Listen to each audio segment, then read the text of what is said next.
السلام علیکم مائی YouTube family and پیارے ویورز، کیسے ہیں آپ سب لوگ؟ امید کرتی ہوں خیریت سے ہوں گے، ٹھیک ٹھاک ہوں گے۔ اللہ پاک آپ سب کو اپنی حفظ و امان میں رکھے۔ پیارے ویورز، ولاگ تو ڈیلی ہوتے ہیں، لیکن آج جمعہ مبارک ہے تو میں آپ لوگوں کے ساتھ ایک ایسا درود پاک شیئر کرنے جا رہی ہوں جس کے پڑھنے سے 80 سال کے گناہ معاف ہوتے ہیں اور 80 سال کی عبادت کا ثواب لکھا جاتا ہے۔ حضرت ابو ہریرہ رضی اللہ عنہ سے روایت ہے، وہ فرماتے ہیں کہ نبی کریم صلی اللہ علیہ وسلم نے فرمایا کہ جو عصر کی نماز کے بعد اس درود پاک کو 80 مرتبہ یا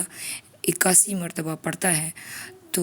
اس کے پڑھنے سے یہ ہوتا ہے کہ اللہ پاک اس کے گناہوں کو معاف فرما دیتا ہے۔ اور ایک حدیث میں یہ بھی آتا ہے کہ آپ صلی اللہ علیہ وسلم نے فرمایا کہ صراط مستقیم پر جو درود پاک پڑھتا ہے اس کے لیے یہ نور ہوتا ہے۔ تو پیارے ویورز، میری آپ سب سے گزارش ہے کہ آپ جتنے بھی مصروف ہوں زندگی، چاہے جتنے بھی کام ہوں، لیکن ایک تو عصر کی نماز کا بہت ہی زیادہ بار بار بتلایا جاتا ہے کہ عصر کی نماز قضا نہیں کرنی چاہیے، کیونکہ وہ وقت بہت ہی مصروفیت کا ہوتا ہے، اور اس وقت میں اپنے اللہ کے لیے ٹائم نکالنا اور اس میں نماز پڑھنا بہت ہی قبولیت کا ٹائم ہوتا ہے، اور بہت ہی وہ ایک مقدس ٹائم ہے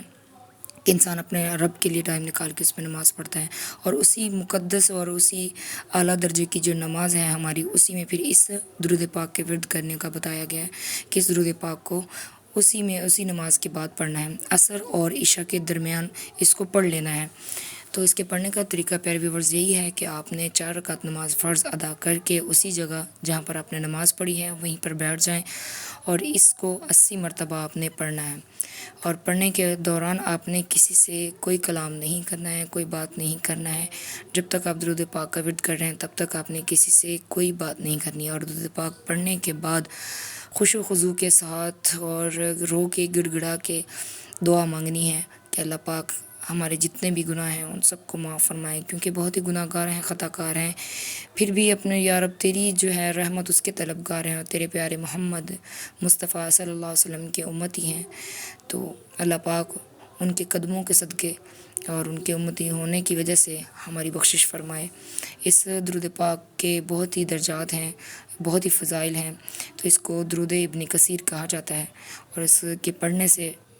بہت زیادہ آپ لوگوں کے سامنے ہے کہ میں نے روایت بھی بیان کی ہے، اور اس کے بہت زیادہ فوائد ہیں۔ آپ لوگ کے پاس جتنا ٹائم ہو آپ اس کو پڑھا کریں، بالخصوص جمعے کے دن اس درود پاک کو پڑھنا ہوتا ہے، اور عصر کی نماز کے بعد۔ اس کے علاوہ جمعے کے دن جو ہے پورا دن اس میں آپ درود ابراہیمی پڑھ سکتے ہیں، اور وہ اس کے پڑھنے سے یہ ہوتا ہے کہ آپ نبی کریم صلی اللہ علیہ وسلم نے فرمایا ہے کہ جو صراط مستقیم سے گزرتا ہے تو اس کے لیے میرا یہ درود پاک جو مجھ پہ پڑھتا ہے اس کے لیے یہ نور بن جاتا ہے۔ تو پیارے ویورز، امید کرتی ہوں آپ کو آج کا میرا یہ ولاگ پسند آیا ہوگا، تو اسی کے ساتھ ہی آج میں اجازت چاہتی ہوں، آپ کی دعاؤں کی منتظر ہوں۔ اور پیارے ویورز، آپ سے یہی ریکویسٹ ہے کہ پلیز میرے چینل کو اگر آپ نیو ہیں تو سبسکرائب کر دیں، لائک بھی کریں، اور کمنٹ کریں کہ آپ کو میری ویڈیو کیسی لگی، اور آئندہ انشاءاللہ میں سے بھی اچھی ویڈیو لانے کی کوشش کروں گی۔ اور حدیث پاک میں ہے کہ نبی کریم صلی اللہ علیہ وسلم نے فرمایا کہ پہنچاؤ لوگوں تک اگرچہ وہ ایک آیت کا ٹکڑا ہی کیوں نہ ہو۔ تو اس آیت کے سنانے کا مقصد یہ ہے کہ آپ لوگ جو بات آپ تک پہنچتی ہے یا آپ سنتے ہو تو آپ دوسروں تک بھی پہنچاؤ۔ تو پلیز میرے اس ولاگ کو آگے شیئر کیجیے گا تاکہ دوسرے لوگ بھی اس کو پڑھ کر ثواب لیں اور ان کی بھی جو ہے بخشش ہو۔